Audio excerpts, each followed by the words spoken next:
Teacher eligibility test exams के लिए ये वीडियो दूसरा होगा। साइकोलॉजी की बात कर रहा हूँ मैं यहाँ पे। बाकी तो काफ़ी सारे वीडियोस आपको हमारे चैनल पर मिलेंगे, जीके के हों या फिर जो भी हों। तो चलिए स्टार्ट करते हैं इस वीडियो को। और अगर आपको कोई स्टडी मटेरियल वगैरह चाहिए हो तो आप हमें व्हाट्सएप कर सकते हैं एनी टाइम। पहला क्वेश्चन है, विकास का क्षेत्र है, area of development is called. जब हम डेवलपमेंट की बात करते हैं तो ये फिजिकली भी होती है, मेंटली भी होती है और सोशली भी होती है। तो ऑफ कोर्स यहाँ पे सही आंसर होगा ऑल अबव, शारीरिक, मानसिक, सामाजिक, उपयुक्त तीनों। नेक्स्ट क्वेश्चन है, the hormone of which gland affect the development of height. जो ऊंचाई होती है किसी भी, या फिर लंबाई की बात कर लूँ मैं व्यक्ति की, तो इसके लिए जो हार्मोन होता है और ग्लैंड जो अफेक्ट करता है विकास में, डेवलपमेंट में, वो कौन सा है? तो इसको हम बोलते हैं पिट्यूटरी ग्लैंड, पीयूष ग्रंथि हिंदी में। ठीक है, तो ये ग्रंथि का हार्मोन जो होता है लंबाई के विकास में महत्वपूर्ण होता है। Next question, when a man assimilates new informations is his present knowledge it is called। जिन स्टूडेंट्स की इंग्लिश थोड़ी सी वीक है तो यहाँ पे देख लेना, ये जो एसिमिलेट्स होता है इसका मतलब होता है ग्रहण करना। ठीक है, कोई भी आदमी जब नई इंफॉर्मेशन ग्रहण करता है उसका जो मौजूदा ज्ञान है उसके बेसिस पर, तो इसको क्या बोलते हैं? इसको हम बोलते हैं दोस्तों एसिमिलेशन। ये आप थोड़ा सा क्वेश्चन इजी कहोगे लेकिन पजल करने वाला है, इसलिए स्टूडेंट्स गलत कर देते हैं। तो एसिमिलेट्स का एसिमिलेशन हो जाएगा यहाँ पे समावेशन, हिंदी में देख लेना। दोस्तों क्वेश्चंस इजी ही आते हैं, अगर आप थोड़ा सा सोच समझ के इनके आंसर्स करोगे तो ज़्यादा प्रॉब्लम नहीं आएगी। आउट ऑफ 30 25 प्लस स्कोर करते हैं साइकोलॉजी में स्टूडेंट्स। अगर आप बड़े ध्यान से इन क्वेश्चंस को नहीं पढ़ते हैं तब आपको प्रॉब्लम आती है इस सेक्शन में। The branch of psychology which deals with biological factors is called. जो दोस्तों मनोविज्ञान के जैव कारक होते हैं, इनसे डील करने के लिए जो फैक्टर्स होते हैं, इस ब्रांच को क्या कहा जाता है, इस शाखा को क्या कहा जाता है? तो ये भी जी है, इसको बायोसाइकोलॉजी बोला जाता है, जैविक मनोविज्ञान। बस यहाँ पे भी थोड़ा सा दिमाग लगाना था, इजी आंसर है इसका। तो इस ब्रांच को साइकोलॉजी की जो डील करता है बायोलॉजिकल फैक्टर से, biopsychology. Next question, what is the basic unit of any living beings. जो भी बेसिकली अपना जीवन जी रहे हैं, जिनमें प्राण हैं, तो उनकी जो बेसिक यूनिट होती है, आधारभूत इकाई होती है, उसको क्या बोलते हैं हम? तो ये होती है सेल, कोशिका। ये भी इजी क्वेश्चन है। और दोस्तों ये जितने भी आंसर्स डिस्कस किए जा रहे हैं ये ऑफिशियल आंसर की के अकॉर्डिंग डिस्कस किए जा रहे हैं। अगर कोई भी डाउट हो तो व्हाट्सएप करके ज़रूर बताइए। What is the meaning of loss of learned response. सीखी हुई अनुक्रिया जो होती है उसका लुप्त होना जो होता है उसको हम क्या बोलते हैं? तो इसको हम बोलते हैं एक्सटिंक्शन, यानी कि विलोप हो जाना। तो इसका सी ऑप्शन बिल्कुल सही है। बाकी ऑप्शंस भी ध्यान से देख लिया करो। जैसे जनरलाइजेशन होती है, कोई भी चीज़ जो है उसको नॉर्मल करना। डिस्क्रिमिनेशन होता है जिससे आप थोड़ा सा अपनी इंसल्ट फील करते हो। और एक्सटिंक्शन तो हमने देख लिया, विलोप। और स्पॉन्टेनियस रिकवरी होती है, किसी भी कंडीशन में आप दोबारा फिर से आते हो और अच्छा मतलब आपका वहाँ पे काम होता है, आप रिकवरी करते हो किस चीज़ में, तो उसको स्पॉन्टेनियस रिकवरी बोल देते हैं। नेक्स्ट है, अल्पकालीन स्मृति को और किस नाम से जानते हैं? What is the other name of short term memory.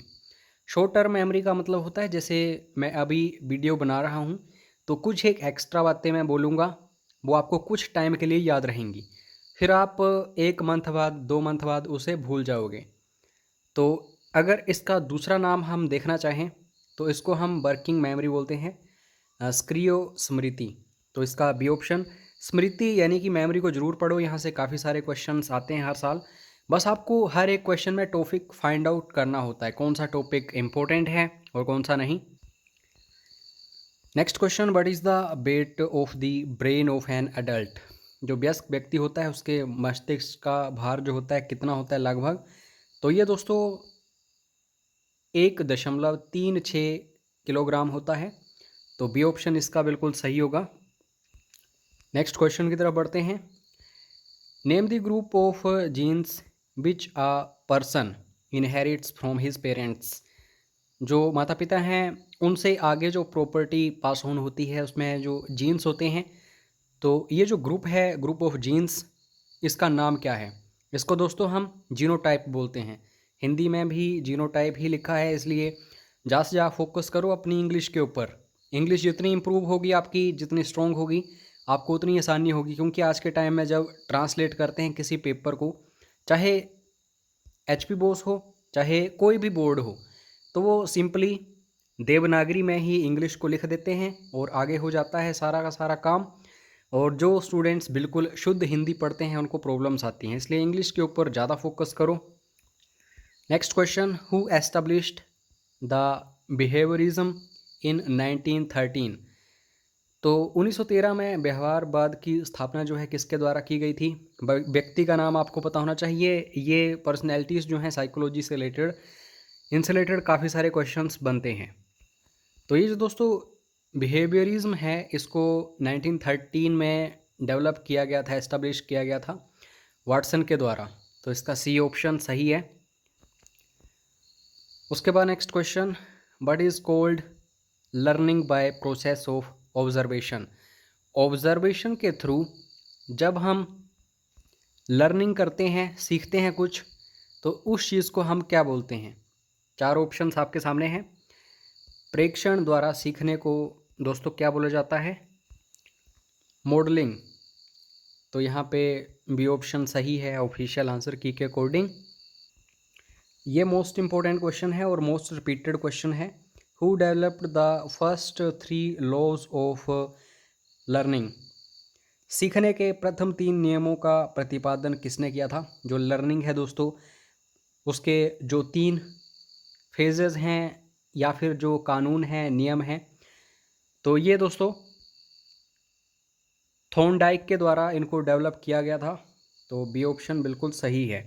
और ये लर्निंग जो है बेसिकली जो चिल्ड्रन होते हैं उनके ऊपर देखी जाती है ये चीज़। Next question, the intelligence quotient of a child is 150, that child will be called. ये जो IQ वगैरह होता है इससे रिलेटेड भी क्वेश्चंस आते हैं, कैसे कैसे इसको कैलकुलेट करते हैं, ये सब कुछ आपने पढ़ा हुआ है, B.Ed में पढ़ा होगा। यूट्यूब के ऊपर काफ़ी सारी क्लासेस मिल जाती हैं। तो पता नहीं है आपको कैसे कैसे कैलकुलेट होता है तो ज़रूर पढ़िए, ठीक है। अब यहाँ पे सीधा क्वेश्चन यही पूछ लिया गया है कि IQ अगर 150 है किसी चाइल्ड का, किसी बच्चे का, तो उसको हम क्या बोलेंगे, उसका लेवल क्या है। तो दोस्तों 150 काफ़ी ज़्यादा है, अगर बच्चों के कंपैरिजन में हम देखें तो वो जीनियस होगा बच्चा, ठीक है। तो यहाँ पे C option. Next question, last question है आज के इस वीडियो का। Who gave the concept of intelligence quotient for the first time in 1912। ये ईयर्स बड़े इंपॉर्टेंट होते हैं, इनको भी ध्यान से देखा करो क्योंकि सीधे क्वेश्चंस ईयर से रिलेटेड भी पूछ लिए जाते हैं। तो दोस्तों बिने जो हैं इन्होंने ही 1912 में सबसे पहले ये कंसेप्ट दिया था कि इंटेलिजेंस जो है, इंटेलिजेंस कोशेंट, ये क्या चीज़ है एंड सो ऑन। तो ए ऑप्शन आपको याद रखना है। एक क्वेश्चन आप सभी के लिए छोड़ रहा हूँ, कमेंट बॉक्स में आपको इसका आंसर देना है। But do you understand why psychophysical differences. मनो शारीरिक असमानताओं को क्या कहा जाता है। तो 4 ऑप्शंस आपको दोनों तरफ मिल रहे हैं, हिंदी में भी और इंग्लिश में भी। आंसर करके फटाफट बताइएगा। और अगर आप कोर्सेज़ वगैरह ज्वाइन करना चाहते हैं तो भी आप ज़रूर मैसेज करिएगा, चाहे कोई भी एग्ज़ाम हो, ठीक है। स्टडी मटेरियल वगैरह भी आपको व्हाट्सएप पर ही मिल जाएगा। फ्री ऑफ कॉस्ट स्टडी करना चाहते हो तो बस हमारे साथ जुड़े रहो चैनल के साथ, ऐसे ही आपको डेली क्लासेस मिल रही हैं। जय हिंद, जय हिमाचल।